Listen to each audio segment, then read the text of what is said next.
नमस्कार दोस्तों, मैं हूं अभिषेक और आप देख रहे हैं हमारे YouTube चैनल अभिषेक पाठशाला। दोस्तों, जैसा कि आप जानते हैं कि आप हमारे साथ यहाँ पर अब पढ़ते हैं इंटरमीडिएट की मैथ की क्लास के साथ फिजिक्स की क्लास को बिल्कुल ही सरल और लॉजिक तरीके से। दोस्तों, उसी क्लास में आज हम क्लियर करेंगे गॉस के नियम के अनुप्रयोग पर आधारित दूसरे अनुप्रयोग की बात कर लेते हैं, जो कि है एक अनंत लंबाई की समतल आवेशित अचालक प्लेट के निकट वैद्युत क्षेत्र की तीव्रता का व्यंजक कैसे निकाला जाता है।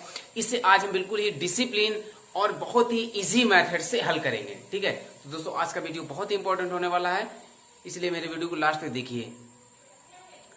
मैं आपको बता दूं, यदि आपने अभी तक हमारे चैनल को सब्सक्राइब नहीं किया तो प्लीज कर दीजिए, और आप चाहते हैं कि मेरा वीडियो सबसे पहले आपके पास पहुंचे तो बेल आइकन को भी प्रेस करना ना भूलें। और हाँ, यदि आप मेरे चैनल पर फर्स्ट टाइम आए तो मेरे वीडियो को पूरा देखिए। यदि मेरे द्वारा बताया गया पूरा वीडियो आपके लिए क्लियर हो रहा है तो मेरे चैनल को लाइक कीजिए, अन्यथा डिसलाइक कर दीजिए। ठीक है, ओके।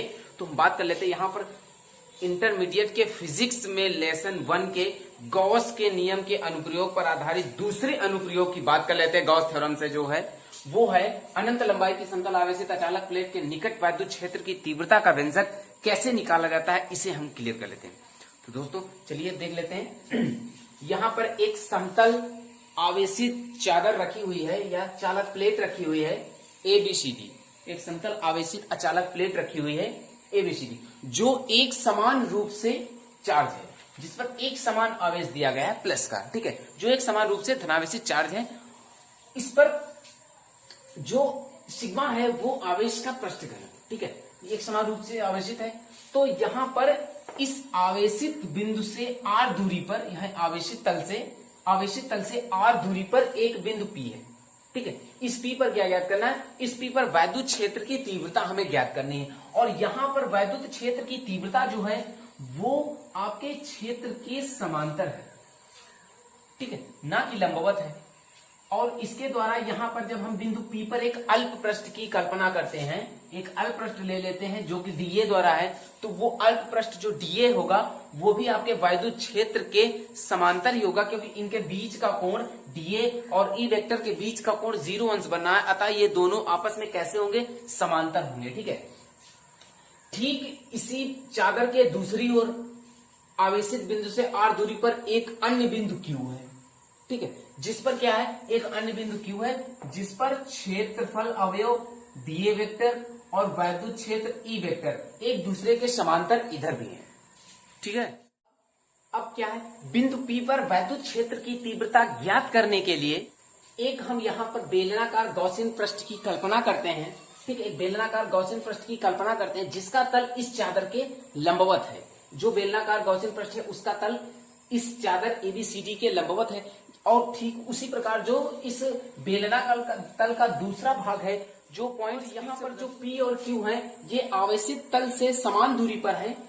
बिंदु P और बिंदु Q आवेशित तल से समान दूरी पर है, अतः इनसे उत्पन्न होने वाली जो वैद्युत क्षेत्र की तीव्रता होगी उसके परिमाण बराबर होंगे। ठीक है, वैद्युत क्षेत्र की जो तीव्रता होगी इसके परिमाण बराबर होंगे। क्यों? क्योंकि P और Q चादर से समान दूरी पर है, अतः दोनों बिंदुओं से वैद्युत क्षेत्र की तीव्रता के परिमाण जो होंगे बराबर होंगे। तब इनसे जो गॉसियन पृष्ठ से गुजरने वाला वैद्युत फ्लक्स होगा वो क्या होगा, उसकी हम बात कर लेते हैं। यहाँ पर डिफिनेशंस देख लेते हैं। इससे पहले हमने जो यहाँ पर बताया है इसको हिंदी में एक्सप्लेन कर लेते हैं। ठीक है, माना एबीसीडी एक समतल आवेशित चादर है, नहीं, जिस पर एक समान प्रकार का आवेश है। चादर के आवेशित तल से आर दूरी पर एक बिंदु P है, जिस पर वैद्युत क्षेत्र की तीव्रता ज्ञात करनी है।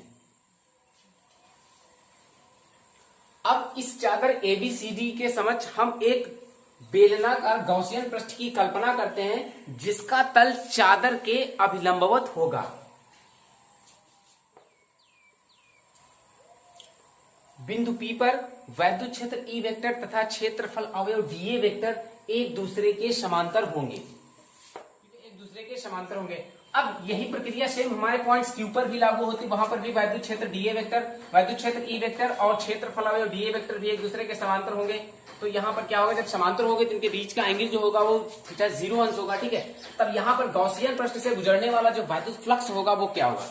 गॉसियन पृष्ठ यहाँ पर बिंदु P और बिंदु Q से गुजरने वाला जो गॉसियन पृष्ठ के देखिए, जहां पर दो समतल पृष्ठ दिए गए हैं, एक बिंदु P पर है, एक बिंदु Q पर है।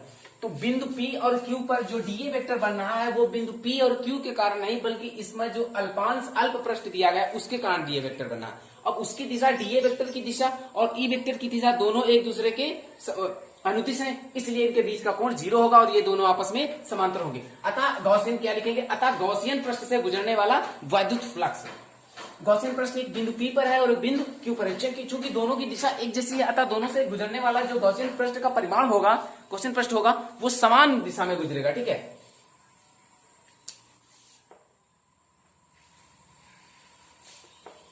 क्या होगा, phi equal to e vector into d a vector cross integration, ये पॉइंट P से गुजरेगा, plus cross integration point Q से गुजरेगा, e vector into d a vector, ये क्या बनेगा, फाई इक्वल टू ये हो जाएगा e d a cos theta, plus इधर भी होगा e d a into cos theta, दोनों ऐड हो जाएंगे, ये होगा phi equal to 2 e d a into cos theta, theta 0 लगेगा तो ये बनेगा 2e इंटू डीए। ठीक है, 2e इंटू डीए हो जाएगा।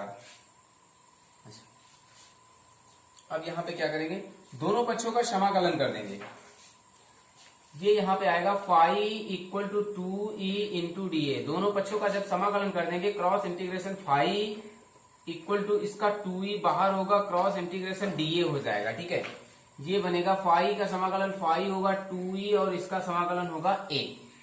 ठीक, ओके। अब यहां पर लगा देंगे गॉस थ्योरम,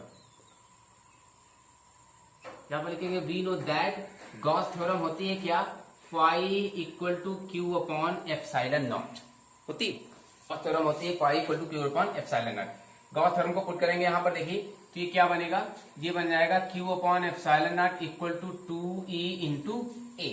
ठीक है, अब यहां पर देखिए क्या E को बाहर निकालना है, तो ये बनेगा E बराबर Q upon 2 epsilon not into A, ये बन जाएगा। यहां पर जो Q है वो आवेश के पृष्ठ घनत्व से इस Q की वैल्यू निकालेंगे, जो कि होगा आवेश का पृष्ठ घनत्व सिग्मा बराबर होगा Q अपॉन A, ये होगा इसकी सिग्मा की वैल्यू। इससे Q की वैल्यू निकालेंगे तो Q बराबर आ जाएगा सिग्मा A को वैल्यू को यहां पर पुट करेंगे, ये बनेगा A equal to sigma A upon 2 epsilon not into a, इसमें ए कैंसिल होगा, ये बचेगा E equal to sigma upon 2 epsilon not. ठीक है, ये होगा E equal to sigma upon 2 epsilon not होगा आंसर। अनंत लंबाई की समतल आवेशित अचालक प्लेट के निकट वैद्युत क्षेत्र की तीव्रता का व्यंजक। तो दोस्तों कैसी लगी आज की क्लास, हमें कमेंट करके जरूर बताइएगा। यदि मेरा क्वेश्चंस आपको समझ में आया तो प्लीज मेरे चैनल को लाइक, सब्सक्राइब और अपने मित्रों के साथ जरूर शेयर कीजिए, उनसे बताइए कि वो हमारे चैनल पर रेगुलर विजिट करके हमसे पा सकते हैं फिजिक्स और मैथ को एक आसान तरीके से पढ़ने का सुनहरा मौका। थैंक यू दोस्तों।